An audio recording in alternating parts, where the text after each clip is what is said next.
Hi.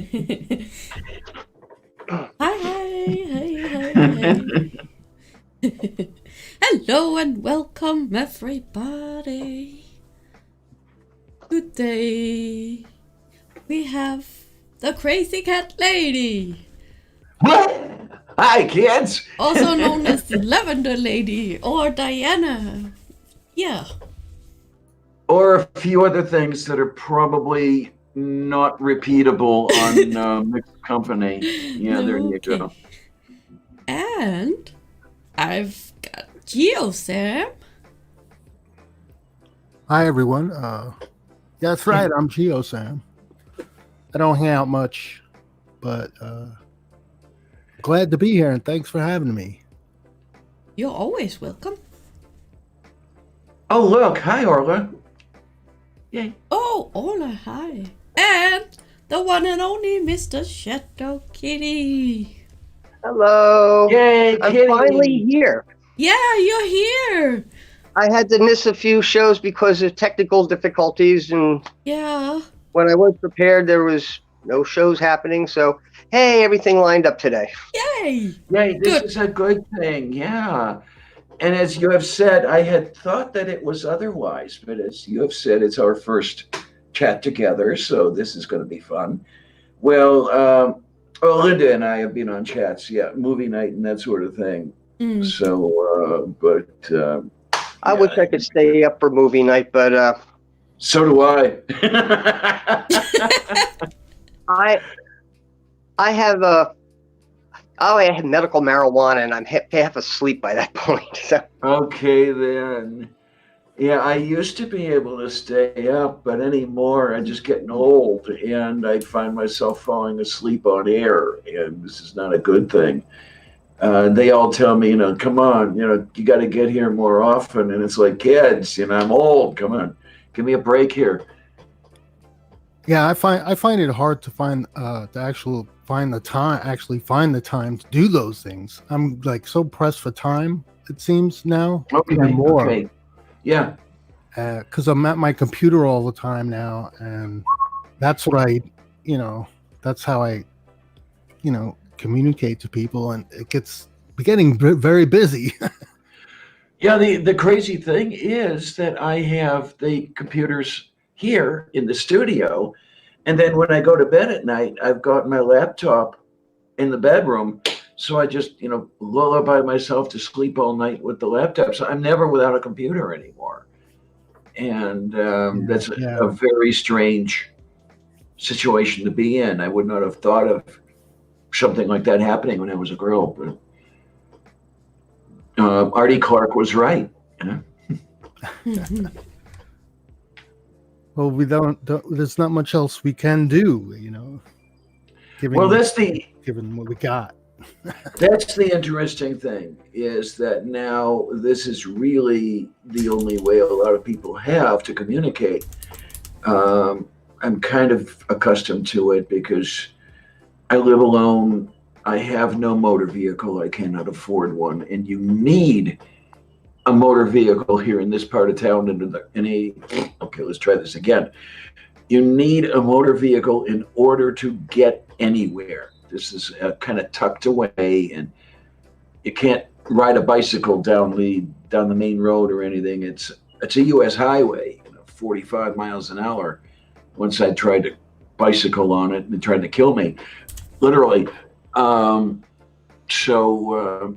This whole thing has been. I'm a little more accustomed to it than a lot of people are, but it's still a pain in the butt because you can't sit at a table with somebody and have a ginger ale and just talk about shit and everything else. No, it's got to be over the wire, and it does get in the way of some other things too. But Yeah. I mean, at least nobody wants me romantically, so I don't have to worry about a long distance relationship. One of those deals. Right. I get that. Yeah. Yes, I'm complaining. Okay. Well, I thought about getting a motorcycle, but everyone I've known who's had one has gotten hurt. Not necessarily on their own accord. Not their own fault. So I'm going to steer away from driving a motorcycle. Yeah, I don't have anywhere to keep one. I mean, if you have an automobile, yeah, you can have it in the parking lot and everything's fine. But if you have a motorcycle, it's got to stay outside. There's no way, you can get it into your apartment or anything like that. So it's going to be buried under, 3 feet of snow in January, and it's not a good thing. And just the way it goes, can't do that. So, yeah. Yeah, you have to have some place to store it. Yeah. And I don't have the money for a garage, to pay the garage rent or anything. Not that there's one anywhere near here anyhow, but if I can ever get the money together and find a nicer, it's going to sound bad when I say a nicer neighborhood. I mean, the neighborhood's fine. It's just getting in and out is horrible. So a neighborhood that's easier to navigate, yeah, okay, maybe I'll do something. But by then I'll be 75 years old and it won't matter. Well, you could still get what you need, right? So, yeah, I mean, right across the highway, there's a grocery store. There's a Squall Mart.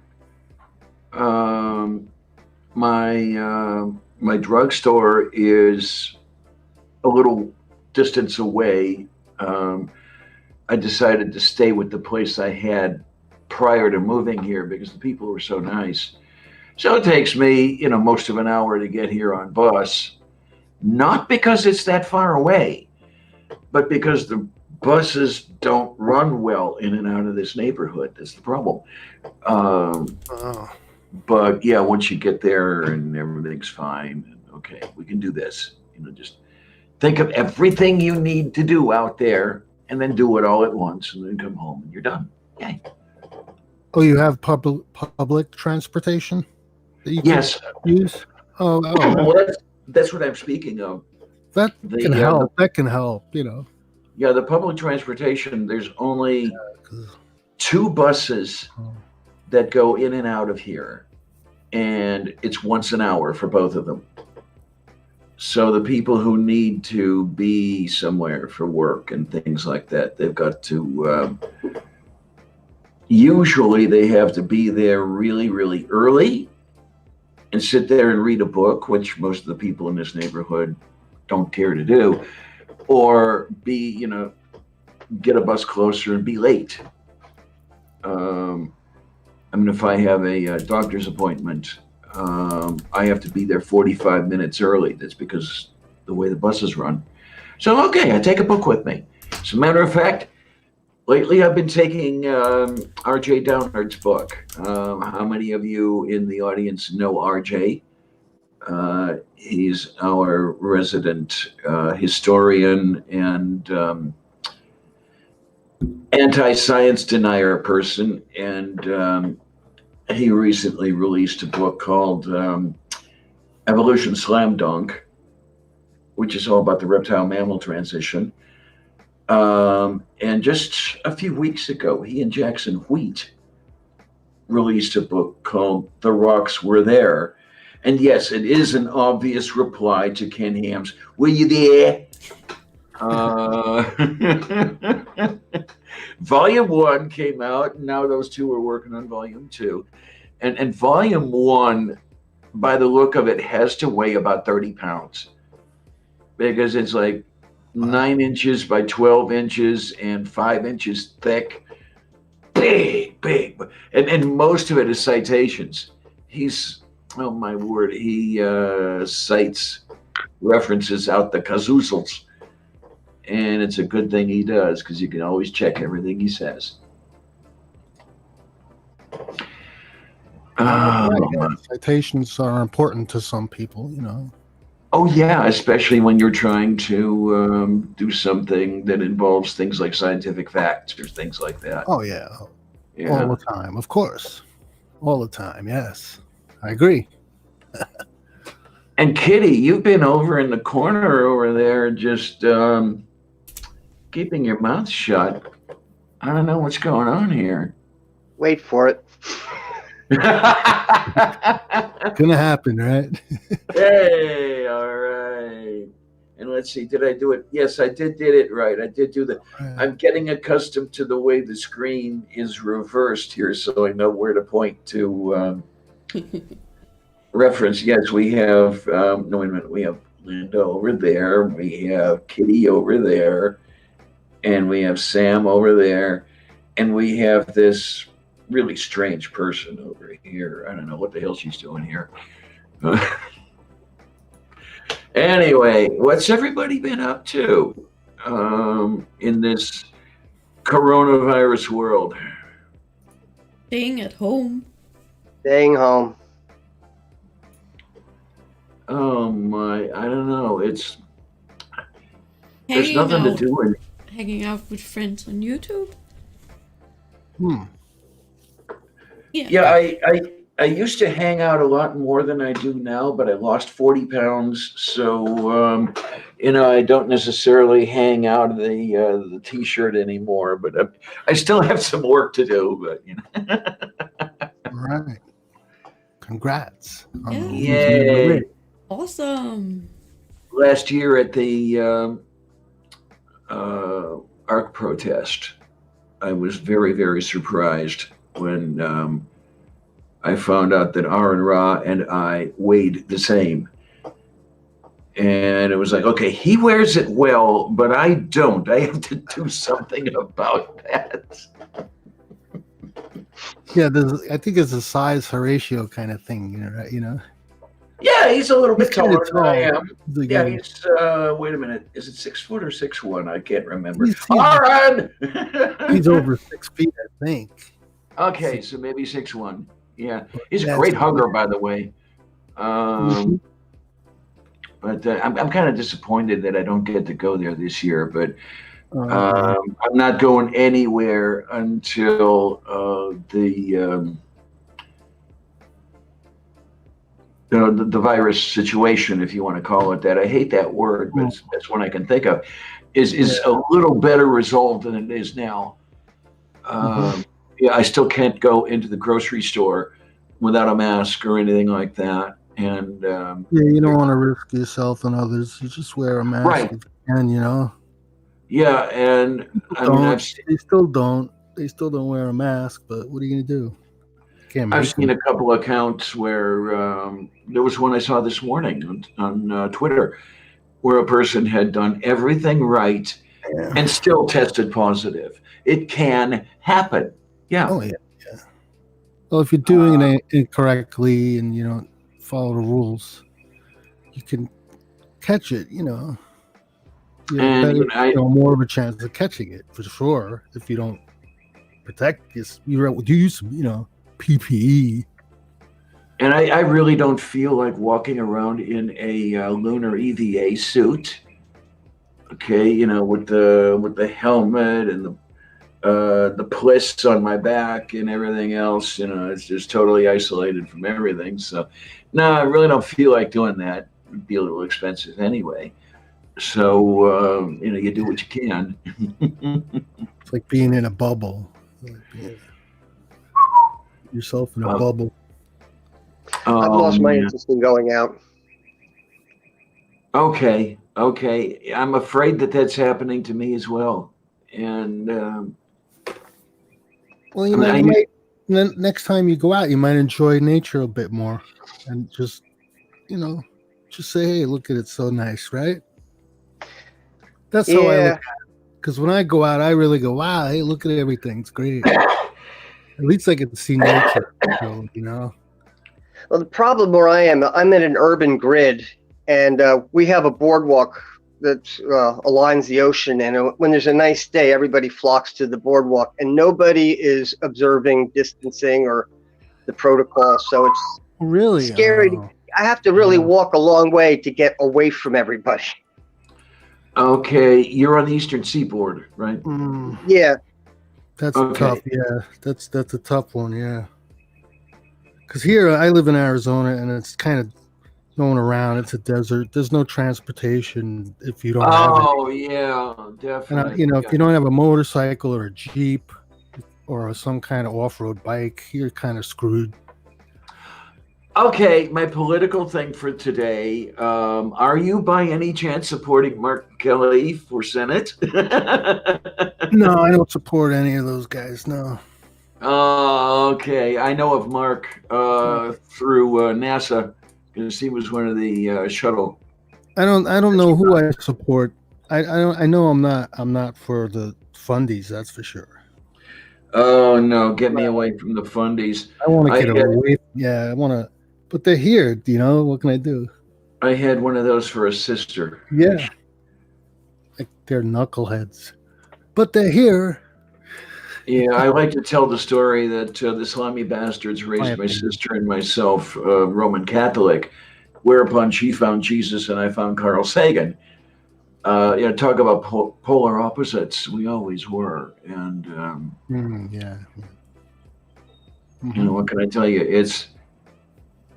We were not close at all. So when she died in 2007, it was not a big shock. I hate to say it, but that's just the way it was. Well, here in Arizona, you got Matt Powell. I don't know if anyone knows Matt Powell. Oh my word! And all the guys he hangs around. So they're all wackos. I think. I don't know. Well, I shouldn't call them that. They're allowed their opinion. They're allowed their opinion, but they hit that. That's where they are. They're here in Arizona. Is he the one that made himself famous by the broadcast from his little parish or whatever you call that thing, where he wanted all of us dead, all of us queers, and I'm pointing at myself and that sort of thing. Basically, yeah, pretty much. Okay, yeah. You nailed it. Yeah, he's a pretty terrible guy, in that opinion. Because that's not a terrible thing to say about anyone. I don't care, but he did it. And he didn't apologize at all for doing it either. Yeah, I remember Kate, my co-host, my co-pilot, my right hand. I wouldn't know how to do a show without her anymore. Put out a film saying, "Look, Matt Powell, come to me and tell me to my face that you want me dead," and he would not do that. So. Yeah, but that's not his position, because he wants the government to do it, and he doesn't want to take responsibility. Yeah, so he can keep his hands. But he wants his way of thinking to be implemented, which is what he's telling us basically. Mm-hmm. It's like, get out of here! What are you talking about? He's like one of those, like when you hit him, you hear boing. If I hit him, I actually hear boing after just like a cartoon. If I ever met the guy and I hit him, I'm just talking, man. I don't know. I hope I never meet him in real life, because I may just give him a fucking shot, one shot wonder, and knock him right out. The problem is you would be in all the trouble if you did that, though. I know. But I can still do it. Diana. Yes, dear. Do you remember Buzz Aldrin decking somebody because they claimed the moon landing was a hoax? I do. Yes. Yay! I'm trying to remember the arsehole's name. But he was, he was, what do you want to call it? Stalking Buzz for years and years. With that whole, it was a hoax. And I've seen the film, and it was brilliant. It was beautiful. Just haul back and whap. Yeah, I got a kick out of that. Oh Lord. I don't know. I wouldn't mind talking to him. Not that I'll ever get a chance to meet him or anything. It's too late to meet Neil. He's been dead for a few years. Uh, But Mike Collins would be really someone I'd love to meet. Yeah, he seems to be the one that really did the deep consideration and, looking out the window and contemplating the universe and that sort of thing. And, but I don't think I'm going to have much of a chance because let's see now. He was born in 1930. So, yeah, he might be 90 at this point, which isn't automatically dead, but it's not that far. Yeah, getting close. He's really close. Okay, well, that's cool. That's good stuff. Really. But my wife was just telling me about some of the things from the Apollo mission that I don't know if it was Collins or Aldrin said to Neil Armstrong before he was leaving, said, if you have any balls, once you step out there, you know this one? Yes, but tell the story. It's beautiful. Yeah, you should say, "Oh my God, look at the size of this thing," and scream, and then turn your microphone off. That was Mike. He did it that's like a mic drop moment. Yeah, that was Mike that made that suggestion. A mic drop moment. Beautiful. Oh my! Oh my! And then when they were going to, after they left, they were supposed to knock on the hatch, and then Mike Collins goes, "Who is it?"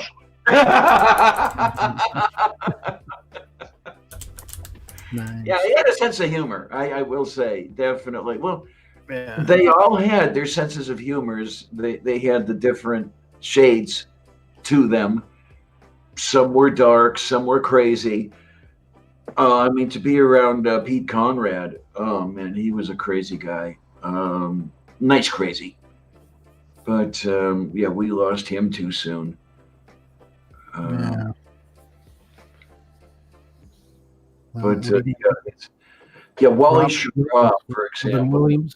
We lost Robin Williams, and that was like, wow, a lot of people shook up over that, Robin Williams. Yes, indeed.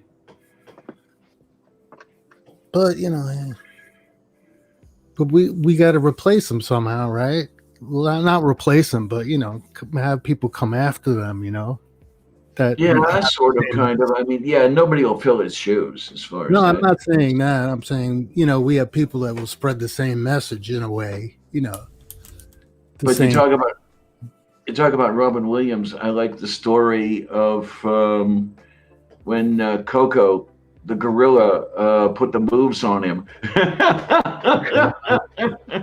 Yeah, I saw. I saw a couple of films. She's making a sign in the keeper says, "Yeah, she wants you to come into the back with her." It's like, whoa, okay. Jump right to home base, right? All right. Well, they know what they want, I guess, right? And they just tell you. Those are the things that make you smile. They really are. Oh, hi, Tara. How you doing? They got a whole bunch of nice people over there in the chat. This is great. Yes. You guys have to come over to my shows. Yeah, come on. Oh, I'm just being a pain in the butt. Really, I am. Going back to astronauts and a sense of humor, they asked John Glenn after his first launch into space, "How did you feel sitting on the launch pad, knowing you were going to be the first person in space?" And he said, "Well, I was thinking that I'm sitting here in something that was the lowest bid on a government contract." Yes. Yeah, it's just along for the ride.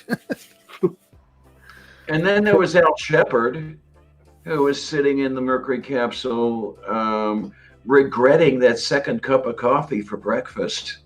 Oh, God. And the way it finally, because his flight was only supposed to last 15 minutes. So there was no consideration for, relieving oneself or anything like that. Um, so, they cut off the communications loop. They just had a local, and he's asking the flight director, "Hey guys, am I going to blow anything up if I take a piss in my suit?" Which is what he ended up doing. Oh no! All that time sitting in the. Yeah, because you're up there several hours before the actual launch. So even 3-4 hours. That's a little longer than I'd want to hold it. Yeah, but I think it would be catheter time. Yeah. But they figured that out, but then it was when they started getting female astronauts, then they had to devise a whole other relief system. Yeah, and they got kind of what's the word, creative with that, and it turns out it worked fairly well. Problem indeed. But I want to know, and either I haven't seen any, either they haven't said anything, or I haven't seen anything they've said. I want to know what they have done or what they will do with women who have their periods while in orbit. I mean, you've had ladies up there long enough that they would have had multiple periods. Were they doing that sort of thing? So is there something that takes care of that, or are they on some medication that suppresses that while they're flying? I don't know. That's a very good question. I have no clue. And I don't know anybody to ask either. I don't know anybody from the medical stuff. I know plenty of people, and most of them were flight controllers from the Apollo era. They weren't in the medical side of things. They were, FIDO or guidance or that sort of thing. Well, I think they would need some kind of containing process of some sort to contain the molecules, because they would just be flying around. You don't want that. No, definitely not. What do you do with it? You just can't let it go. So they must have figured something out, because they got women up there, whether people want to believe it or not, air quotes. There's people in space, air quotes. Yeah, Julie. At 26 past the hour, that was about 3 minutes ago. I like that. Yes. Julie says the keeper also said they couldn't guarantee William's safety if he went where Coco wanted him to go. Yes, I remember that story. That's beautiful. That's absolutely beautiful. Oh, boy, Jim boy. The Apollo astronauts left poopy bags on the moon. That's how they disposed of their waste. Yes, absolutely. So there's some conjecture that there may be life on the moon, because if there was a symbiotic atmosphere in the bags, that the intestinal flora could have thrived and mutated. Uh-oh. We just seeded a planet. Yeah. There you go. Well, this is something that has me thinking about Martian sample return missions, or even having gone there with robotic equipment. Surveyor 3 was visited by Pete and Al when Apollo 12 flew. They brought back some parts and discovered that somebody who was assembling Surveyor 3 had a cold, because they found rhinovirus on these parts that had survived 3 years on the moon, which amazed everybody. And I remember somebody recently, just maybe a week or two ago, saying about a Martian sample return mission where they would treat the returned sample like the Ebola virus until they were absolutely sure that everything was, uh, non-disease causing or anything like that. Um, so I've always worried about that one. I trying to figure out how to do that and be effective at it, because we've already had something go wrong. There was the solar observatory satellite that was collecting solar wind. Well, it was, I forget what the name of the satellite was, but it was up there for several years collecting solar wind particles. And then it was to come to Earth, be retrieved in midair by an aircraft with a lanyard and snag the parachute lines and reel it in. Something went wrong, and the parachute did not deploy properly, and it slammed about a foot into the Arizona desert, about a foot below grade. It was either Arizona or California desert, I forget which.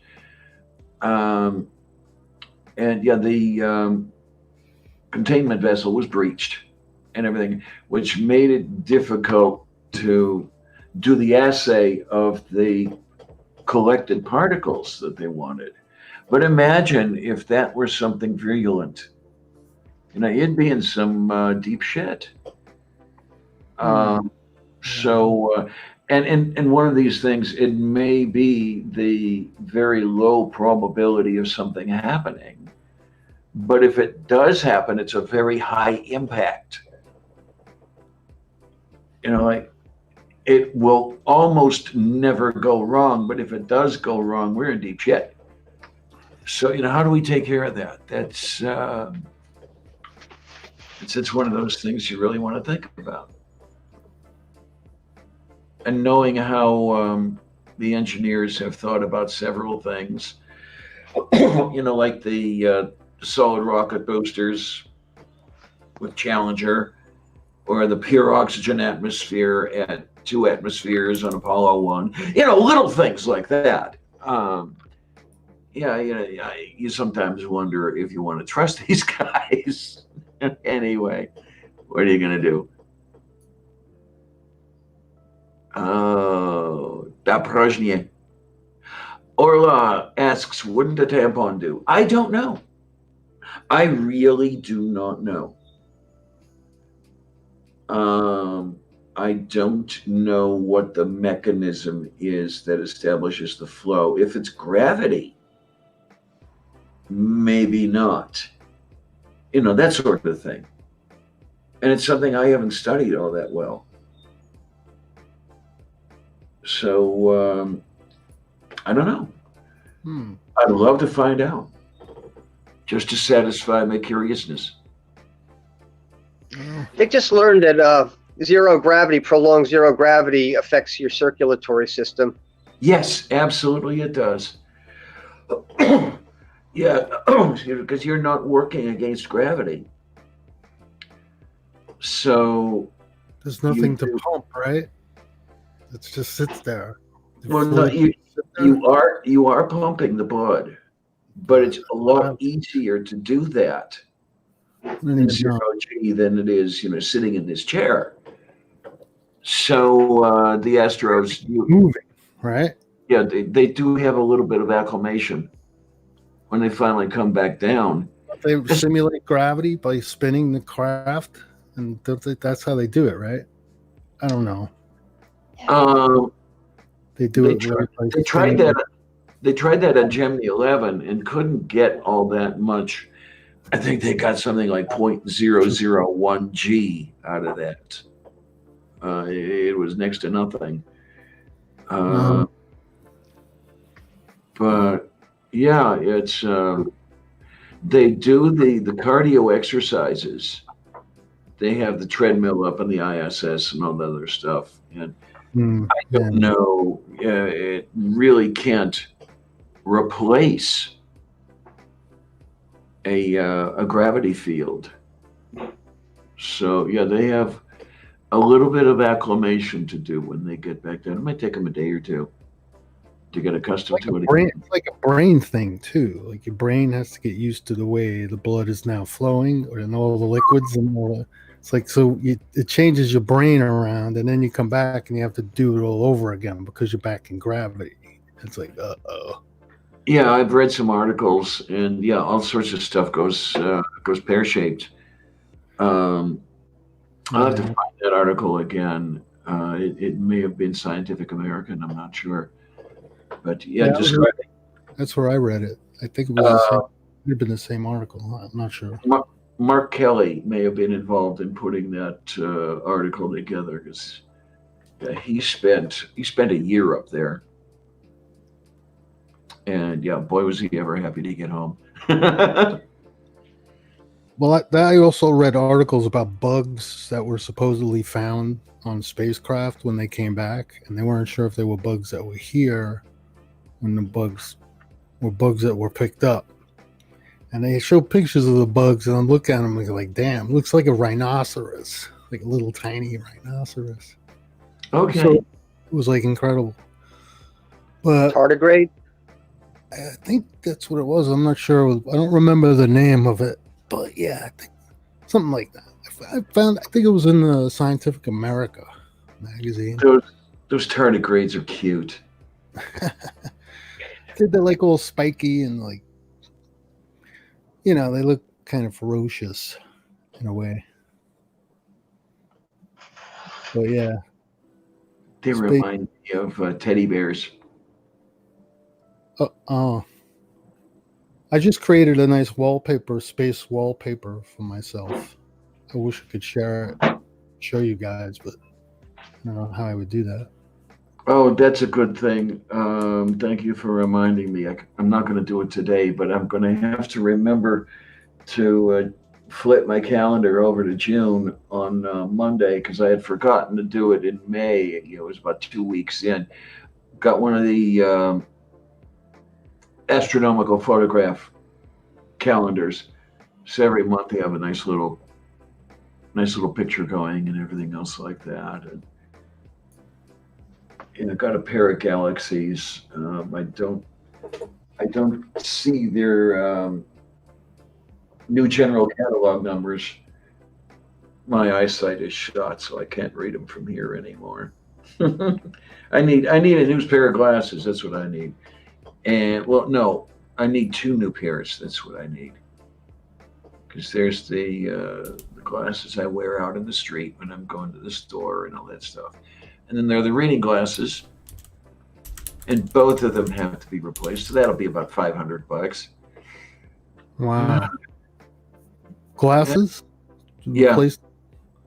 Oh, that's expensive. Yeah, I've tried bifocals. And I just can't do it. I just can't. The one time I did try bifocals, I ended up with neck pain because I'm looking at my screen like this, trying to see the damn screen, and my neck's getting a crick in it and everything else. Oh, look at this. There's a kitty. There is a kitty over there. Yes, there is. So there's a kitty over there, and now there's a kitty over here. Old lady. Yeah, she turned 4 years old yesterday. God, she's old. There are 2 of us who are old in here. I used to own a cat. I don't have any pets of my own now. Well, always remember, you don't have a pet. The pet has you. Right? Yeah, pretty much, yeah. Oh, look at that. Look at that. Look at you. You got Chicky for your birthday. Yes, you did. But now what? Okay, she had enough.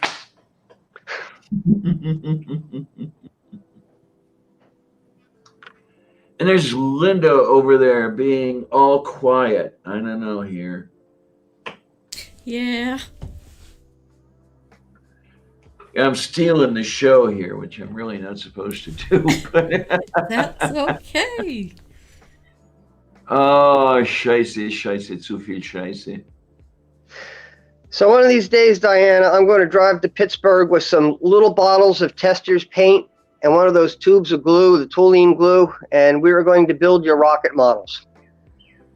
Oh my, so I'm going to have to figure out a way to build a rack to keep them. Yeah, because this one would make havoc with them. I mean, that's two reasons I haven't built them. Is number one, there's really no place to keep them, and number two, she would kill them.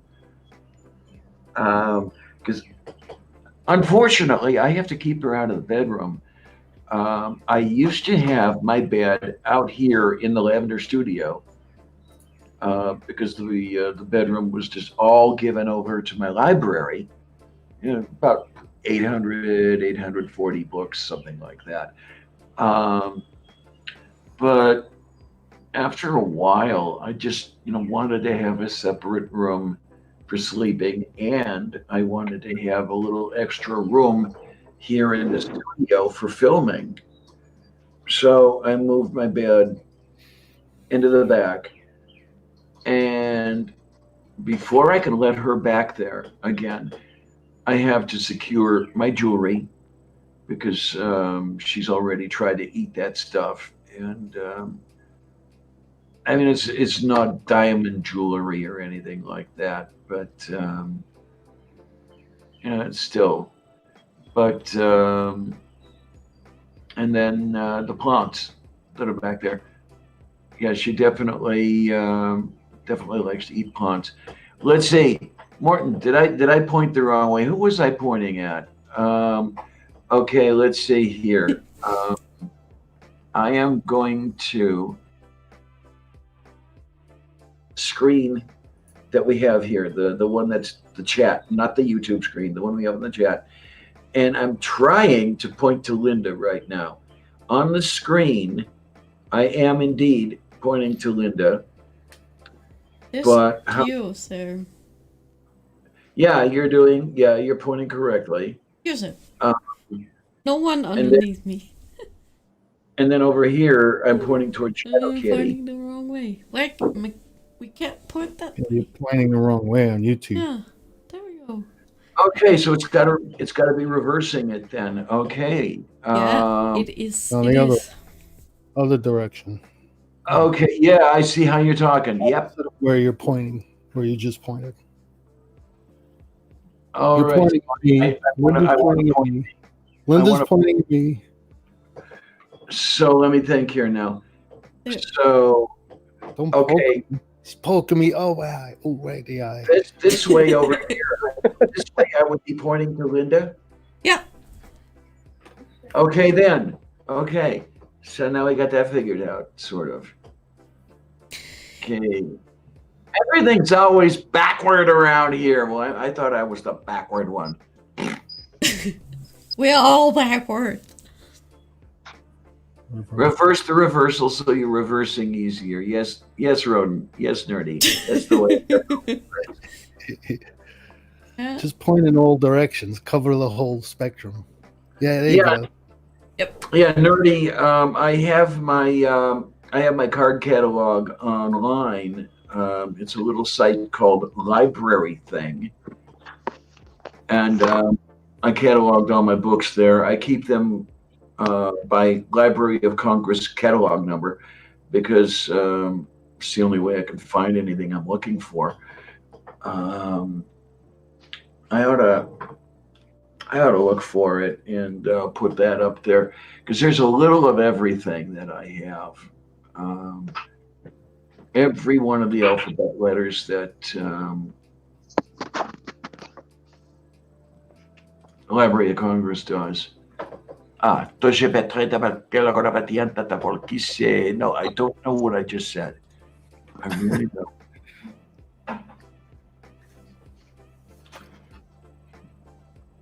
Oh, for fuck's sake. Are you a robot?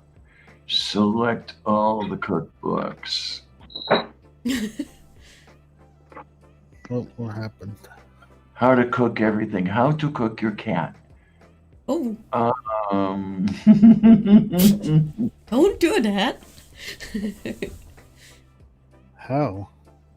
Why? Food. There we go. No, wait a minute. What's my? Oh, I know. Okay.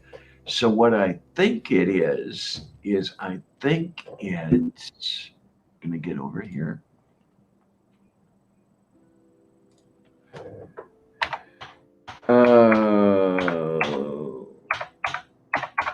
Oh, come here.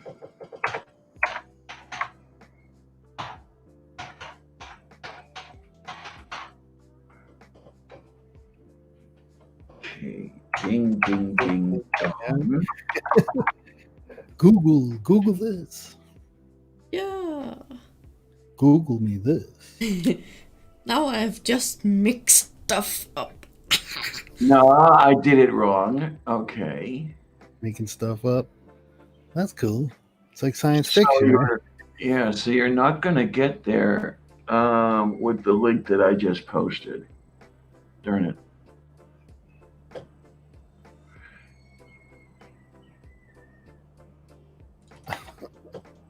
Oh well. I tried.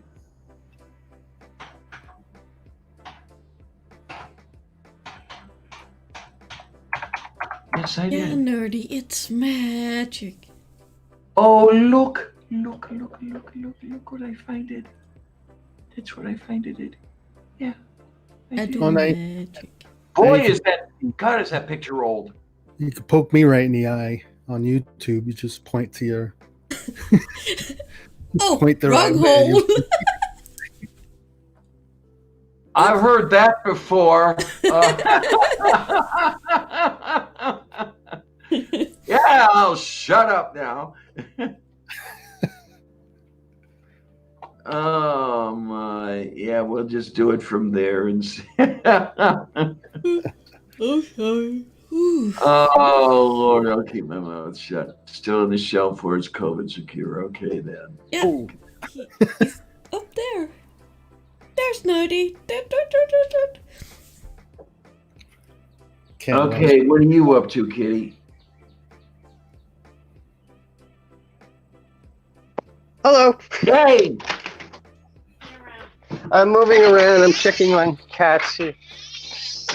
Here, got somebody I want. Somebody you to meet. Now, how am I supposed to do this again? How do you flip this thing? Oh, well, we'll just do it this way. Ghetto. Oh, look. So that's my buddy. Okay, we're gonna find because I'm My looking neighborhood. Okay, not a half bad little neighborhood going on over there. Got some roses. I wish I could have roses. I got these purple irises. If you can see them, Oh they my! smell like root barrels. Oh. It's pretty So cool. that's. Oh, sorry, Fred. I just almost crushed a cat. Oh, No, we don't want that. Whoa. No, that would not be good. No, not at all. If they would go the complete way out the door, not halfway while I'm closing it.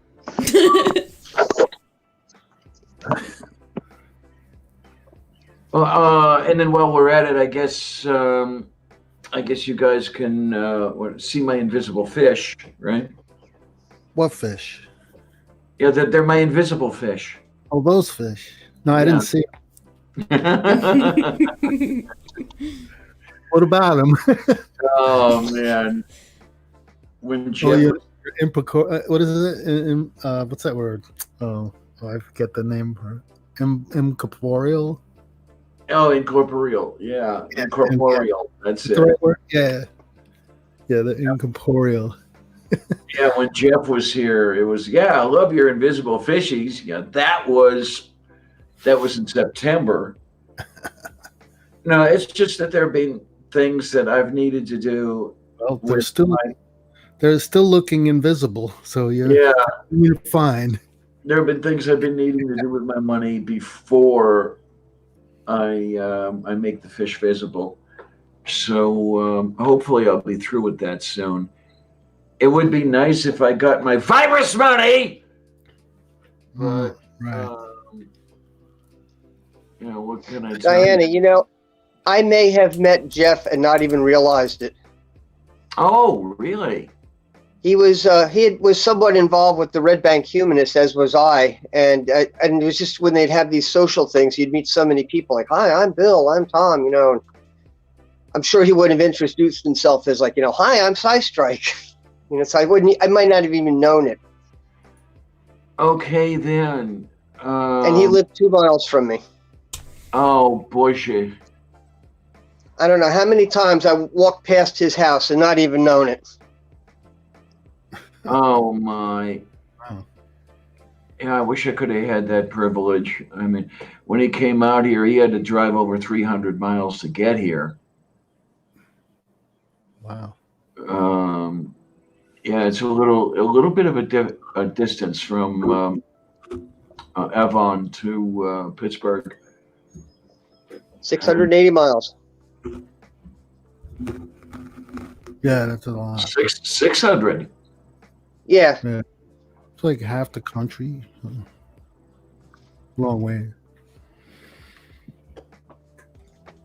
I used to do gigs in Western Pennsylvania, and that's a long, long ride. We used to play in Erie, Pennsylvania. Okay, yes. It took all day to get out there. Wow.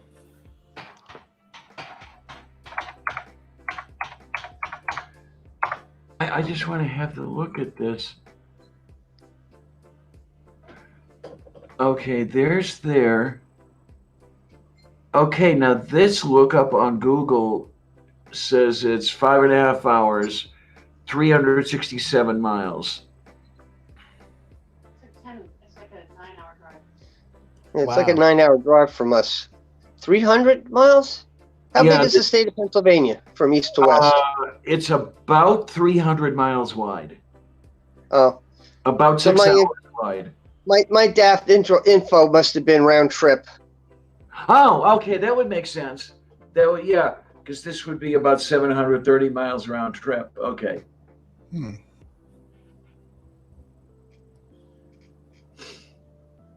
God, it's been a long time since I've been out that direction.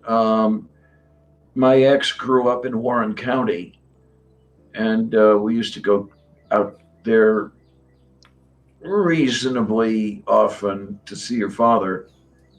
No, but you're looking at Columbus. What's this about Columbus? Yeah, my wife was saying, you're thinking of Columbus. Maybe. She's kibitzing. Who? Columbus. My sister used to live outside of Columbus. A little town called Gahanna. I'm at Cleveland now. I grew up in Cleveland. One of my best friends is from Cleveland. When we get off air, I'm going to ask you if you know this person, but I know the chances of knowing the same person I know from Cleveland, it's probably like the population of Cleveland to 1 odds. Yeah, the population of Cleveland is somewhere around 300,000, if I remember correctly. And I've only been to Cleveland twice in the last 30 years. One was Melody's father was just curious. He wanted to see where, the city where I grew up. So we took a day trip out there. It's only 100 miles, 100 nautical miles from here to there. And then when my sister died, we went to Cleveland for the memorial service, and that was the only times I'd been in Cleveland since 1988. Well, you've heard of that bacon thing, where everybody's related to Kevin Bacon in some respect. Oh, 6 degrees from Kevin Bacon. Yes. Yeah, the relationship theory thing. I'm like 3 degrees, I think. Huh? I think I'm 3 degrees from Kevin Bacon. I can connect myself to Kevin Bacon through Kevin Smith and Connie Francis. Okay. Yeah, it seems everyone has some Bacon connection. I think if I have this right, I think I'm 2 degrees. Because I think, if I remember correctly, that Alan Ruck worked with Kevin Bacon at one time, and Al and I went to high school together. Yeah, I haven't figured out if I had one. I probably do. Because I have a lot of like early punk influences that I've known. Not they weren't influences for me, but they were for others. But so I may have a link somewhere, but I haven't really investigated it. I was just wondering, thinking about that Kevin Bacon thing. Moof beef. Now you have me wanting spaghetti carbonara. Thank you. I needed that. Oh my. And I know. You're really supposed to use pancetta, but for me, bacon is cheaper and easier to get. So Yeah, we use bacon as well. okay. Yeah, it's at least a year since I made this stuff, so I've got to make it again. We've had it recently. Oh yeah, nice. That's it's an excellent meal. Now, do you do it with the egg yolks alone or the entire eggs? Well, I haven't made it. If you're asking me, but if you're asking Linda, I'm sure Linda can tell you. I'm curious, Linda. The whole egg. Oh, okay. Because the last time I made it, I used only the egg yolks, and yeah, there's a definite difference in body. Definite difference because it's heavier with the only the egg yolks. But then you've got to figure out what you're going to do with the egg whites. Yeah. Yeah. Well, we You don't want to waste it. usually mix the eggs in with the cream. Okay, then. Parmesan cheese? Nope. Oh, okay. Parsley? Oh, of course. You've got to use parsley. Yeah. Got to use parsley. I'm good with mixing the eggs into the cream. That's a good idea. Yeah. Then it's also easier to mix around with the pasta. Yes, absolutely. And well, what I've got to do is I've got to finish up all my half-eaten stuff. I mean, I still have half of that steak that I grilled on Tuesday. So I think what I might do is cut it in half thickness-wise and make a couple steak sandwiches out of it. Then that might not be a bad idea.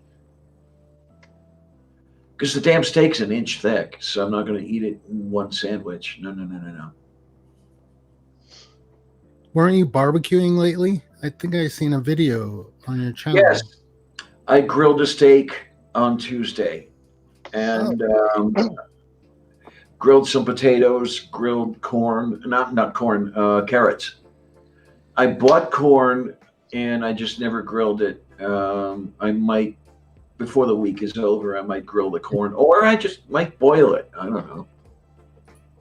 How do you grill corn, Diana? One way I've done it is I get the coals nice and hot, leave the corn in the sheaf. Yeah. Leave the green, and just bury that in the coals. Okay. And leave it. I forget how long. But it's not very long to leave it in there, and then you just take it out, and the leaves are all burned. Yes. But the corn is fine, and it's tasty. It is. Yeah. Yeah, and then with butter and salt, and there we go. Mm-hmm.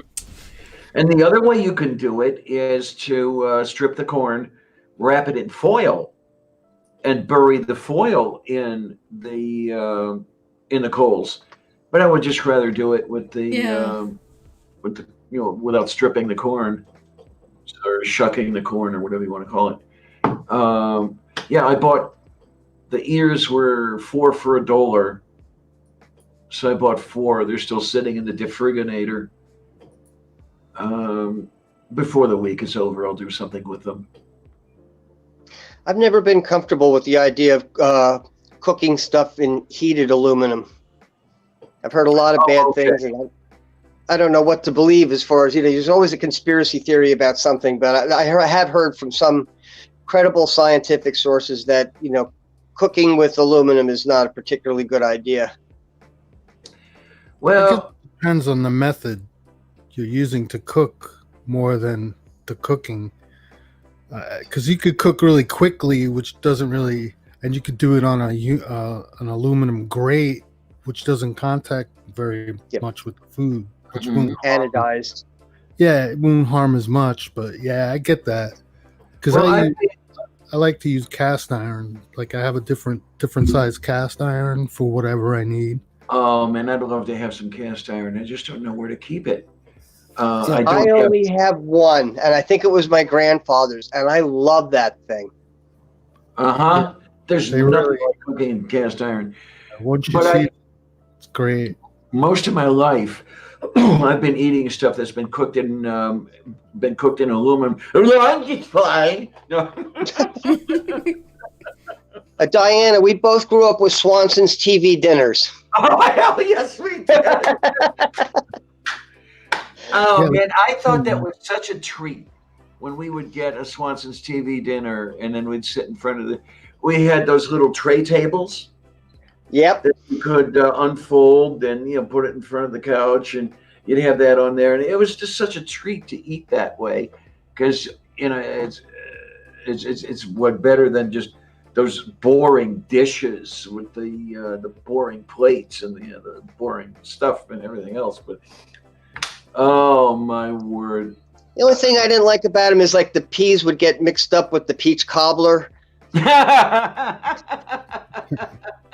Oh yes, absolutely. The other thing I hated about it was that it was never enough. I always had a big appetite. Okay, I was always a big kid. They had a special size range for me. They called it Husky, where for a while as you're growing up, you're 4 years old and you're wearing a size 4, and then you're 5 years old, you're wearing a size, and then by the time I'm age 6, I'm wearing a size 9, and I sort of grew quickly there, and those portions. I mean, right now I could still eat a hungry man portion and come back for more, which is one of the reasons that I still weigh over 200 pounds. Okay, let's face it, it just works that way. I alluded to it earlier. I was so surprised last year when I discovered that I weighed 240. And I was like, okay, that's a little bit much, Clarion. I think we have to do something about that. So now I'm down to about 205, and I hit that wall. Just try to get lower than 205 and stay there. It's not working. So I don't know what to do here. What I really need to do. Yes, Joan. Grill as in on the barbecue.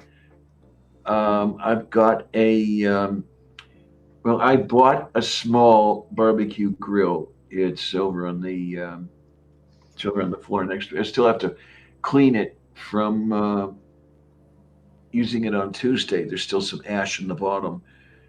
I think it was $15 or something like that. And if it lasts the season, I will be amazed. But I figured, I haven't grilled anything in ages, and I wanted a steak. I wanted to grill a steak, so I got everything I need, and now I could get some hamburger patties throughout the summer and grill that, and maybe some. I like to get chicken leg quarters. Okay, utensils. I actually bought some grilling utensils. A spatula, with a really heavy handle that you don't burn your hands when you're holding it. Grilling tongs. There are a couple of a fork and something. No, not that. I've already covered that. There's another piece, and I forget what it is. Tongs. I've got the tongs. I've got the fork. I've got the flipper, the spatula, and there's one more thing, and I forget what it is. Scraper. It's like a grill scraper. Okay, you got me curious. Now I've got to go and have a look. I'm gonna be right back. Oh, scheisse. Because I forget what it is. You only need one good tool that you can use. Time, really. Yeah. As long as you can flip what you're cooking on a grill, you're good. Oh! Okay. I see. Look at those fish. Oh, man. Yeah, there we go. Yay! How do you like that? Let me pull this up. Oh, wow. Look at all those. Now, there we go. We got the flipper here. Yay. I think you have all the tools you need for grilling. We've got the fork. Yay. And we've got the tongs. Oh, yeah. Wow, really big. And we're going to pick up the cat with the tongs. And the one I kept forgetting was the basting brush. Oh, look at there we go. Very good. Just that. And I always forget about that one because I've always just, I know it's probably not recommended, but I've always just gone to the home improvement store, got one of those wooden chip brushes, they call them, the really cheap paint brushes you get for about $1, and that's my basting brush. But what do you do? Great, no, that's wonderful. And then we'll baste the cat. That's what we'll do. Yes. You. Yeah. Kitty. Well, you hear her complaining, don't you? No, I don't have any chicky, honey. I don't have any chicky. I'll have to go out and get some chicky. You had chicky for your birthday yesterday. Yes, you did. Yes. I know. That was then. This is meow.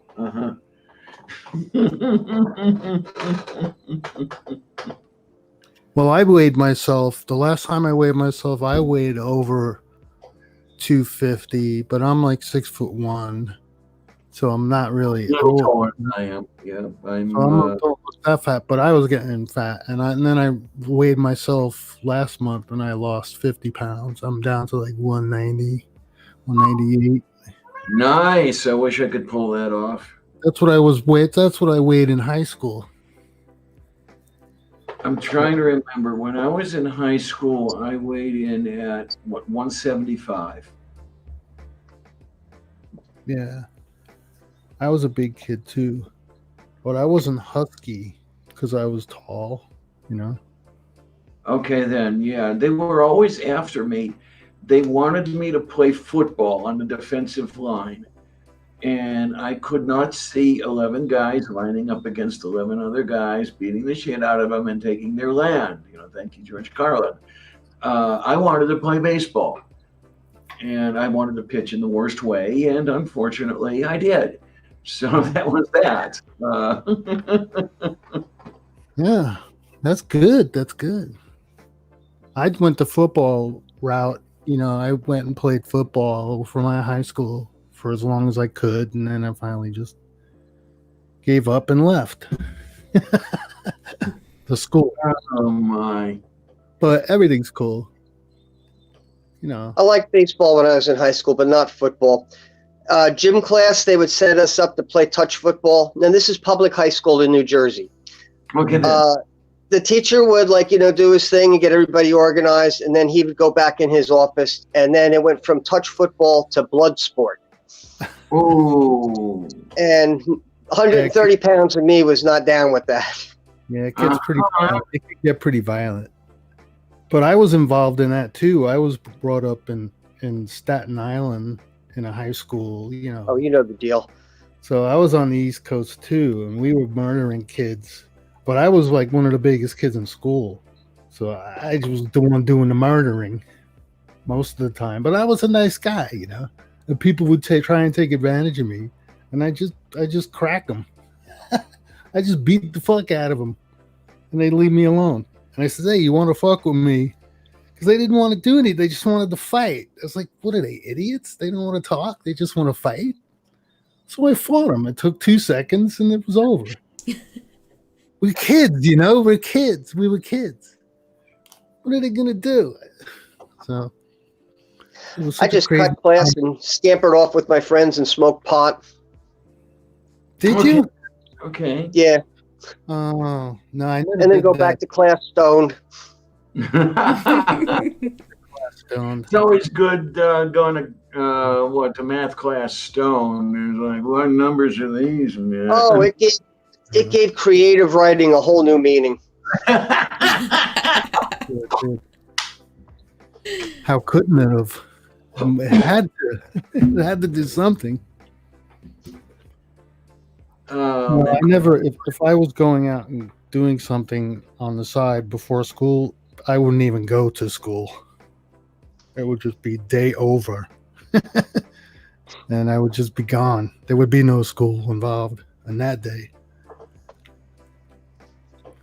What are you looking at, Sylvia? She sits there on the dining table, which is right by the window, and she sits there looking out the window. And I always have to wonder what is going through that kitty mind when she's looking at the world and everything. Because okay, I know that she's got. I don't know exactly what the word is. I mean, it's not symbolic thought. That's in reference to seeing something and then being able to draw it. But it's the kind of thought where, you know, you can look out there and know what something is in relation to something else or somebody else and everything else. I know she's got that because her behavior suggests that to me very strongly. Intentional thought, maybe? Maybe. But I would like to really know a way to demonstrate that so I can jump down the creationist's throats when they say that, okay, what they call animals Sentient? are not like humans. Sentient thought? Maybe that's it. Maybe. Well, they know they're alive because when you go near them, and if they don't want you near them, they let you know. I mean, when she wants something, she comes up to me, and her behavior is, yes, I want this. If she wants affection, if she is hungry, she'll lead me over to the food bowl, and I'll tell her that it's still full, but it's not new food, so I have to get the new food. And it's the whole thing where it's just, it looks like. Well, she's trying to get the most out of you. I think your cat's trying to get the most out of you. Oh yeah, you know that, of course. That's the way cats, you know. Like I say, you don't have the cat has you. Yeah, they try. They want to get fed all the time. If you let them, if you just let them alone, they'll just go and do their own thing. That's the way my cat was. I think maybe. I only owned one cat in my life. Years, and yes, I know I said that you just turned 4, but my guess, and it's a guess, is that she was born May 27th, but I found her and took her in August. So she's like a middle-aged cat, right? Say again? A middle-aged cat, kind of like a full-grown cat. She's on the verge of middle age. I mean, she's an adult, definitely. I mean, yeah. My guess is that she just turned 4. Yeah. And that's definitely in the adult range. Yeah, that's an adult cat. When I found her, I guessed by her length and by her weight that she was about 12 weeks old. Yeah. Well, as long as you take care of them, I think you can have as many cats as you like. It's up to you. It's up to you. It's Well, your it cat. gets a little pricey after a while. I mean, all that cat litter, wow. Gotta feed 'em. Yeah. Yeah. Yeah. If they don't go out, my cat went out, but I had to have a litter box also. So Yeah. and can't you can't not have a litter box. If they're coming in the house, you gotta have a litter box. I mean, Right? none of One of my cats doesn't know how to use a litter box. He was like feral. Shadow is very smart, and Freddy is. How should I put this lightly? Do you know the story of Mice and Men and Lenny? Lenny, who was not too swift. Freddy is a lot like Lenny. He's not a very bright cat. He doesn't know how to use a litter box. Okay, then. My Miranda had a little bit of a problem with using the litter box. She was not feral when I took her in. I don't know what the idea was, but she would take a piss on my CD collection, for example, which was always really good. She was a neurotic cat anyway. I mean, God, were she human, she probably would have been committed to a mental institution. I mean, I love her dearly, but still. You know about these people who take razor blades to themselves when they're under stress? Yeah. That was Miranda. Wow. When she would get under stress, she would go for her neck, claw at her neck, and for 13 years of her life, she had an open wound there because she was always under some sort of stress. The only time she ever felt safe was when she was in my lap. And what was really weird, when I started my transition, when I went on HRT, when the HRT dosage was up to the functional dosage, she stopped. And for the last 2 years of her life, she actually had fur on her neck. So it had to be something about something pheromonal or something, I don't know, that changed with my going on the anti-androgen and my going on the estrogen. But it was like night and day. And I asked around. Could be just a nervous tick, maybe that was cured, but from that was halted, some kind of neurological tick, of some kind. Can you hear me? Maybe. I talked to the chief veterinarian at the Pittsburgh Zoo. She had never heard of behavior like that. Yeah, that's especially the stopping. That's what she hadn't heard about. Oh, I know what I'm hearing. I'm hearing the leaves rustling. Okay, because I've got the window open.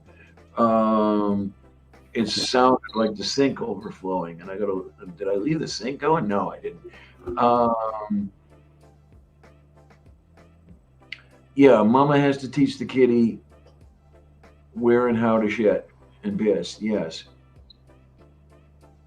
Okay. So I'm wondering, Faye, Wonder Lady, has taken in a pair of kittens, very, very young, probably too young to have been separated from their mother, but the person who had the mother wanted the kittens out of there and got rid of them too soon. So I don't know if they're going to have any litter box issues or not. I'm going to keep in contact with Faye and see how things go because I'm curious. They were feral kittens? I don't know. She may have mentioned, but I forget. I know that Miranda and her sister, Ariel, were mistreated as very young kittens. Because my girlfriend's friend had the mama in the house. The mama was the neighborhood cat. Hmm. And then, okay, mom had the litter in the house, and then her boyfriend wanted the kittens out of their way too soon. Wow. I mean, the kittens were barely weaned when we got them. So that might have been, part of Miranda's issues. Right, right. But Interesting. still, she made it to 15. Yeah, yeah. Wow, really? Yeah, she, Oh, that's old. and then Wow. her sister, Ariel, died at 19. Get out of town. Really? Yeah. 19. Wow, that's like super old for a cat. A cat? 19? I've heard I cats hope live. Shadow is old. Damn. I've heard of 12. 30. I see him getting older now. It's kind of saddening. Oh, that's too bad. Shadow Kitty. Yeah, he used to bound up a flight of stairs, like skipping 3-4 stairs, and now he's just like bottom step, next step, one paw at a time. So I see him slowing down. He's got such a long vertebrae too, right? Like the whole back is like, holy shit. Yeah. Ariel suffered chronic kidney disease late in life, but my ex had the time and the money and everything to take care of her to dialysis on Ariel. It was the kind of dialysis I was afraid I was going to have, where you had a bag of ringer and you would feed that into the body cavity, and the wastes would diffuse into the ringer solution, and then she would piss that out. I think she did it every other day or something like that. That went on for 3 or 4 years. So she was able to keep Ariel going for a while, because Ariel's life would have been a lot shorter had she been with me, because I couldn't have afforded that sort of thing. It definitely wasn't cheap.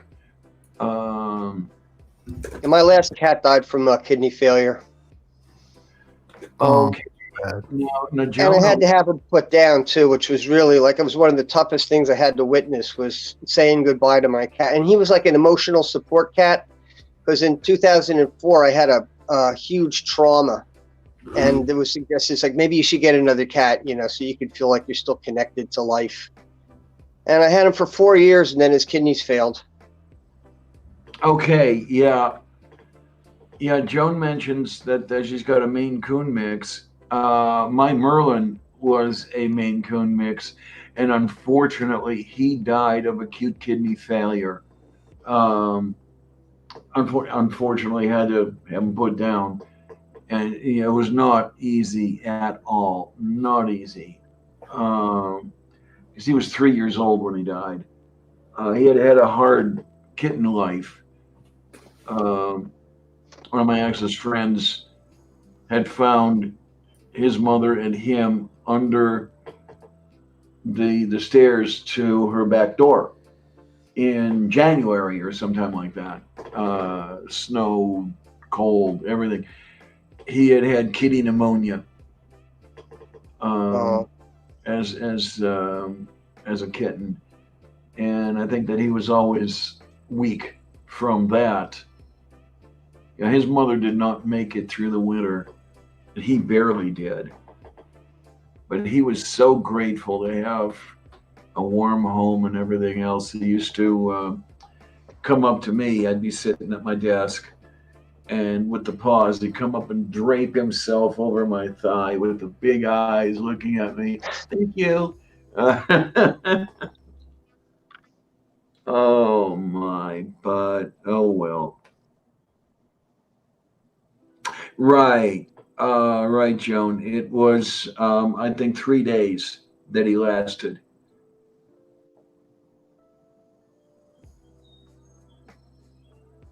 it was just the symptoms began to appear, and then he just went down like that. He was such a good kitty. I miss him. Oh well.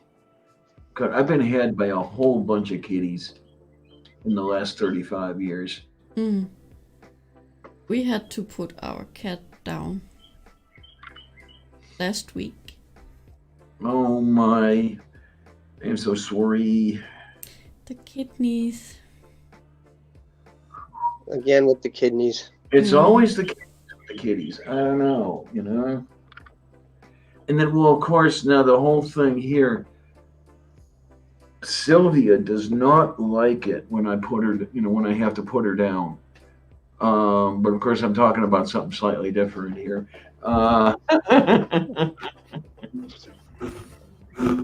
Yeah, when she wants to be cuddled, she wants to be cuddled. And then when she doesn't want to be cuddled anymore, it's like, okay, that's it, human. You know. I wake up every morning with one cat in each armpit and stereo purring. Okay, that's the way it was with my DC. The last time I was homeless, yes, I've been homeless more than once. I was living in the bombed out shell of a house. And during the winter, because unfortunately I had 3 winters there, I was on a mattress that I had found with 5 blankets over me, fully dressed in a trench coat and the whole thing. But I'd get under there and I would go to sleep and I would wake up with my DC under my arm, you know, and curled up. And yeah, he's, you know, okay, keep me warm, you. Boy, am I glad those days are over. I hope they're over forever.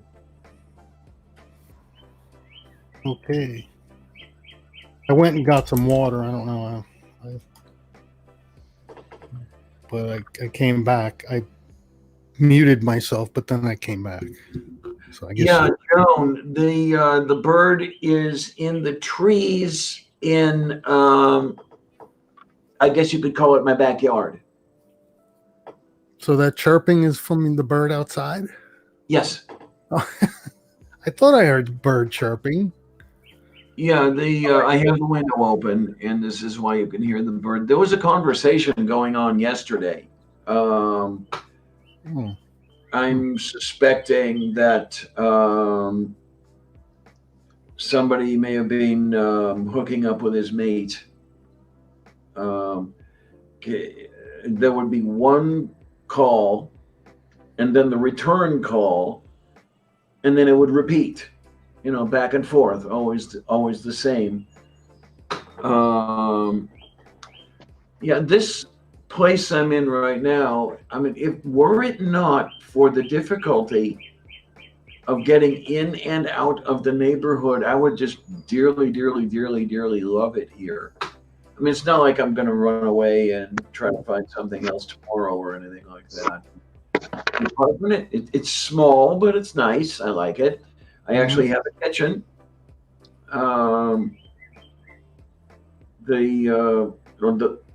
What the landlord calls the living room, it's the Lavender Studio. That's 16 by 11.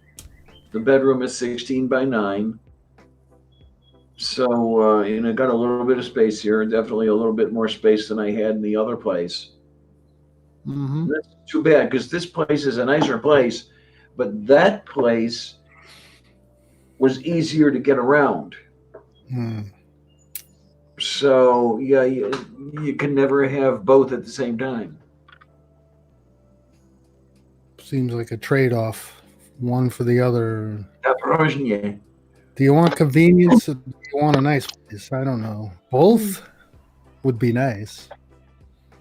I'm pretty convenient here, but I have to have ways of getting, around. I have no way of getting around. What good is having convenience? It's not very convenient if you can't get around. But I mean, okay, were I to die here, I suppose I wouldn't have too many complaints. In other words, were I to spend the rest of my life here, I suppose I wouldn't have too many complaints. Because I'm never going to be in a luxury house or a luxury apartment or anything else like that. I'll never be able to afford it. Well, if you did die there, what use would it be complaining? Yeah, there you go. There you go. I mean, you'd be dead, wouldn't you? Yeah, and I mean, there'd be no me to worry about much of anything. No longer living.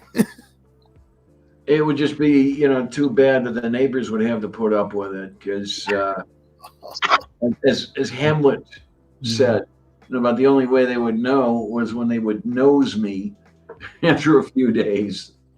Right. Yeah. Because I have no one. So Well, that's why you gotta keep in touch maybe with some key people in your life. Maybe say, hey, if this happens, do this, or if that happens, do that, or make arrangements. So even the slightest arrangement could help for you, right? Even the smallest arrangement, something tiny to start with. I mean, around here, there's just nobody. Yeah. Well, I'm talking through emails and stuff, Well, okay, when you're talking about the emails, but okay, let's say I'm talking to somebody in upstate New York, and I have a particular person in mind, and Faye is in upstate New York. If it's a while since she's received an email from me or a DM from me or whatever, what's she gonna do? Drive the 400 miles to get here? No. Yeah. What happened?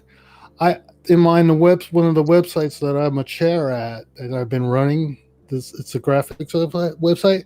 One of the guys came up missing. The guy that runs the show came up missing, and they couldn't find him. And they finally tracked him down into some like retirement home or some hospital. And I actually called on people in the whole community. Anybody in the area, go to this hospital. Who's this guy? Figure out where this guy is. And they figured it out within minutes. And we were talking. I had a conversation with the guy within minutes, and it was incredible. And it was all through this whole like community like deal. It was incredible. But this can work, this community of like atheists and stuff, and well, any community, as long as people are willing to help. But that was just so incredible the way they found the guy. But we haven't heard anything from him for a long time. So believe me, if you all of a sudden aren't doing anything, people will notice. Oh yeah, well this is what I said. I mean, okay. So you can't. We'll find out. We'll figure it out. And everything, and then I dropped dead. Yeah. Within 3 or 4 days, the other people in the building are going to smell something funny, and they're going to figure out that. Yeah, we're hoping to find out before that happens. You know what I mean? To take care of that before that happens. That's what I mean. To have provisions to take care of that for yourself, just so that doesn't happen. That's a good thing to think about because most people don't. I'm talking about, okay.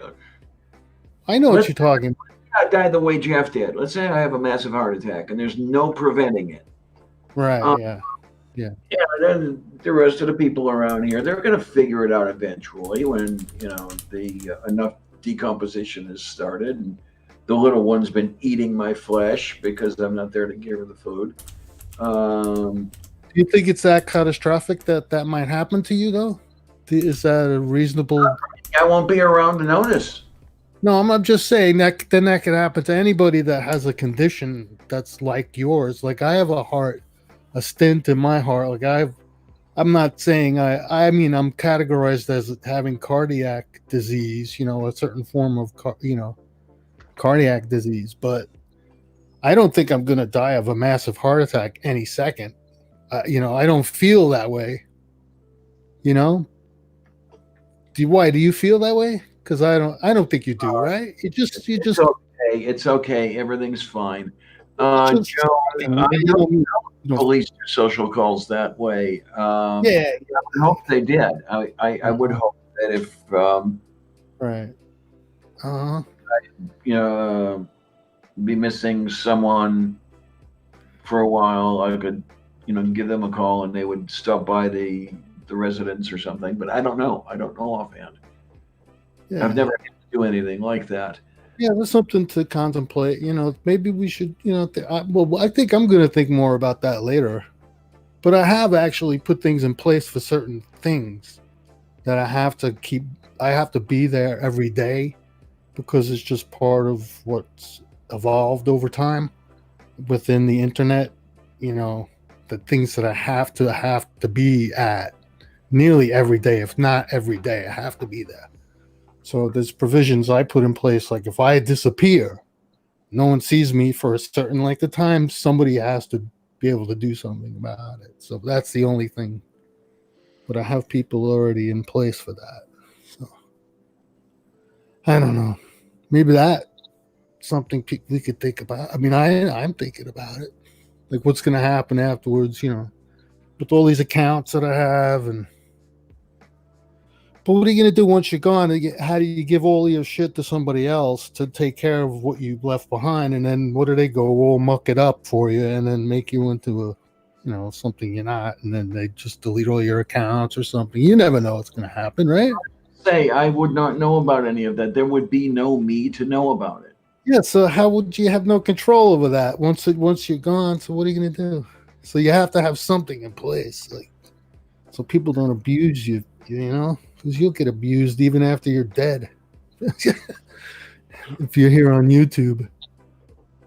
But yeah, so that's a food for thought.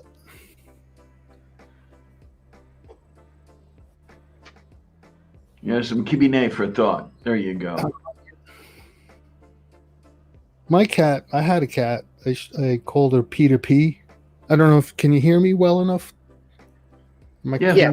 Yeah. Okay. I called her Peter P. After the P, the green P, and Peter Bread.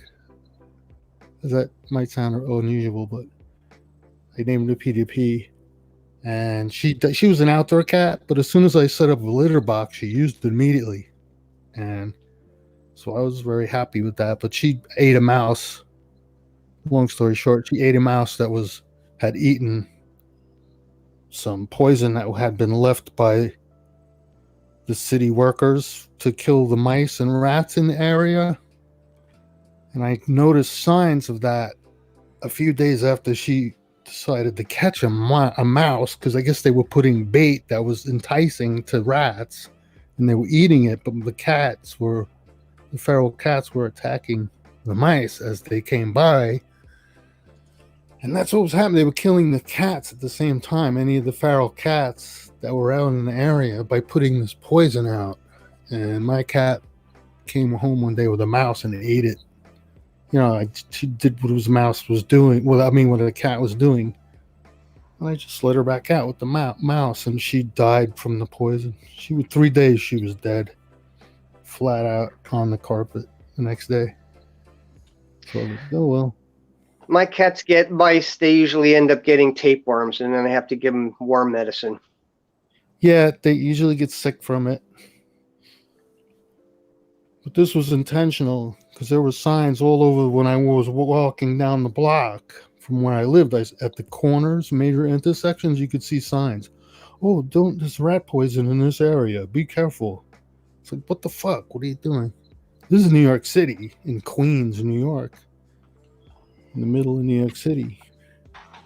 Right underneath one of the major highways that actually runs over the city. It was like amazing. This big giant roadway right on top of me.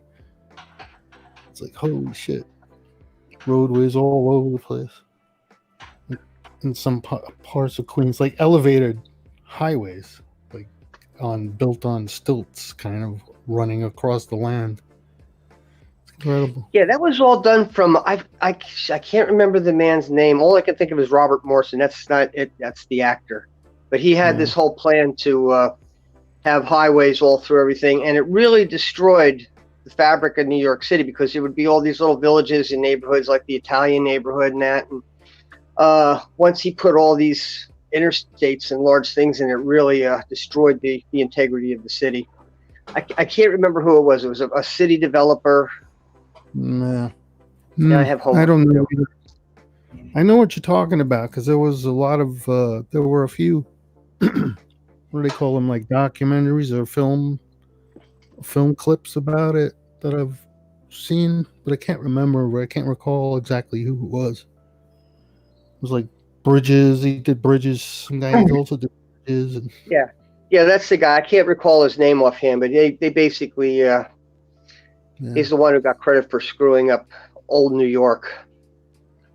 And the same sort of thing happened in Cleveland when I-90 went through and I-480 was completed. The problem with that was that the authority had taken the properties by eminent domain, and it was about 20 years before the construction actually went underway.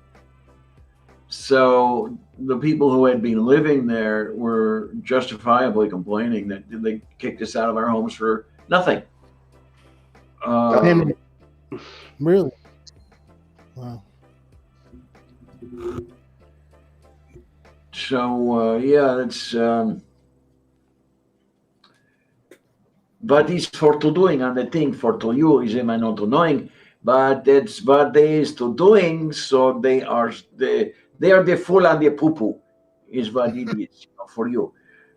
What the hell am I talking about? I don't know. There was a lot of eminent domain abuse in my area. They would, it's one thing if you're going to get rid of a village or a town because you need to build a reservoir to hydrate Boston. They did around here is they were taking beach houses that belonged to people for generations, and they usurped them, and they just built a bunch of condominiums and stuff. So they took private housing away to build private housing. Yes, I know of some places where that has happened, and that is not what eminent domain is for, and yet it's been abused that way. Trying to remember, was that something the second Bush administration was known for? For that stuff happening during that time, I forget. I really do. I would think it would be something that Trump would champion. Well, there was a lot that went on during Bush's time in, so if he didn't have a hand in a lot of it, it would be amazing. Actually, some of the areas that I mentioned have been part of Jared Kushner's real estate mogulry. Oh, yeah? Oh, see, well, there you go. I would really, really like to work out a way to prevent that sort of abuse of power, where you could, in a position of power, in an office, do whatever you wanted to do to promote your own private interests. But I don't know how one could go about doing that. I don't think that you could ever have anything that was fail-safe. But what could you do? The best of it? I don't know. Yeah, I don't know. It's a good idea. Not a terrible idea. I mean, something's got to be done. Okay, well, number one, we have to have a change of administration. And the damn thing is, we've especially something's got to give. Keep an eye on the period between November and January, between the election and the inauguration. I know in North Carolina, for example, when the Republican power holders were defeated, in that lame duck period, they passed all sorts of legislation to make it very difficult for the incoming Democratic administration to do its job. And the only thing that think of offhand to do anything to solve that problem would be to ignore legislation that would have been passed, and now you're setting a precedent. I think probably, okay, here's the best thing to do, I think. And it's still not that easy a thing to do. Probably the best thing to do would be to make the U.S. An autocracy with me as the autocrat. No. You're running for politics now? I had seriously considered running for the U.S. Senate. Lavender Lady. And the only thing that for you. Really, the major thing that kept me from running for the Senate was money. Yeah. Because a friend of mine had. You mean you're not rich? No. Sorry. Not little old me. Qualified. A friend of mine had run for the Senate in 2016. Wait, you don't believe in God? You're disqualified. There you go. But John had said to me that he raised something over $600,000, and he was still outspent 15-1 by his opponents in the primaries. Wow. Compete. Now this time around, he ran for lieutenant governor of Pennsylvania, and he did make it. So he is the current lieutenant governor of Pennsylvania. I hope he can do some good stuff with that. Well, that's what just a fraction. I hope for is that's just a fraction of what we know that was used. The money that they have that we know that they used, right? That's not the whole entire thing, because I'm sure there's other monies we don't know about. Well, the way John put it to me was we had raised $600,000. So he's an honest enough guy that I can have it under fairly good authority. I see what you're saying. Okay, yeah. I misunderstood. I misunderstood. You're right. Okay. You're right. But I was thinking of something else. What I'm hoping for, this is Tom Wolf's final term as governor here in Pennsylvania. We do have the permanent term limits in place. And what I'm hoping for is that he and John have a pact, if you will, where, okay, Wolf is governor now and John is lieutenant governor. And when Wolf's term is over, John will have run for governor and hopefully got the office. We'll see. It's not for a couple of years yet. So we'll see what happens. But he's doing good. He's doing good for absolutely. Where you live and stuff. The Republicans absolutely hate him. So, yeah, he's doing good. I wouldn't know. I wouldn't know. I don't know anything that's going on local. And I think for good reason, because I think I would just get angry if I knew. You know, it's a terrible way to think, but I'm afraid to find out exactly how things are going. If he did, you know, if I'm not a politician here, I got to see what is the thing that he has. I looked up who the city developer who screwed up New York City. It's Robert Moses. Okay, fine. Okay, good. Yeah, he was the one who ran interstates across the whole panacea. Yeah. But they expanded on it, and they're still expanding on it. So. Okay, so we have nearly been going for 2 hours. Yeah, let me pick up a thing over here just really quick. Copy link address. Oh, I know what I'll do. I'll try this one. Copy link address, and I'm going to drop it into the side here.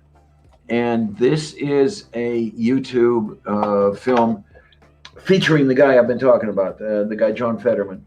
So you guys take a look at it, draw your conclusions on what he's saying there. I think he's a pretty good guy. But all right, Linda, what do we have going? What's up? What's up? We have been going for almost 2 hours, and I am getting a bit sleepy. Oh, well, it is. Let me see now. It is I have the around 2,300 hours where you are, is it not? I have the time behind me. There we go, 22:52. Yeah, so it's getting close to bedtime for you. Yeah. It is. So we might let you. I'll shut my mouth, and we'll let you have some sleepy by time, or some other stuff that goes on. You'll have to talk to Morton about that. Yep. Oh my! But I want to on seriously. thank you for coming. Is the pleasures am I having? Yes. Please come back again. I will definitely give that some consideration there. Yeah. You guys Diana, I had a whole thing planned. I wanted to do the Diana thing, A to Z, started Apollo missions and end up with Frank Zappa, but we never got past the Apollo mission. I don't know. Maybe I'll have to drag you on one of my streams as well. And I'd be a pleasure. yeah, we're gonna have to work that out and see how things go. Yeah. How see how my crew is, who's where and when and everything. Because sometimes the chief engineer doesn't make it. Sometimes the co-pilot's a little late, and very often the bombardier is doing other things. So yes, I have the entire thing set up as a B-20 as a B-29. Okay. Yeah. Thank you all for coming. Thanks, Linda, for having me on. It was fun. Yeah, thanks for having us. Nearly and You're stuff. always welcome. And thank you all in the chat The for Prozniak. sticking with us. And Yeah, thanks for showing up. we will see you on Thursday. Same place, same time, same place.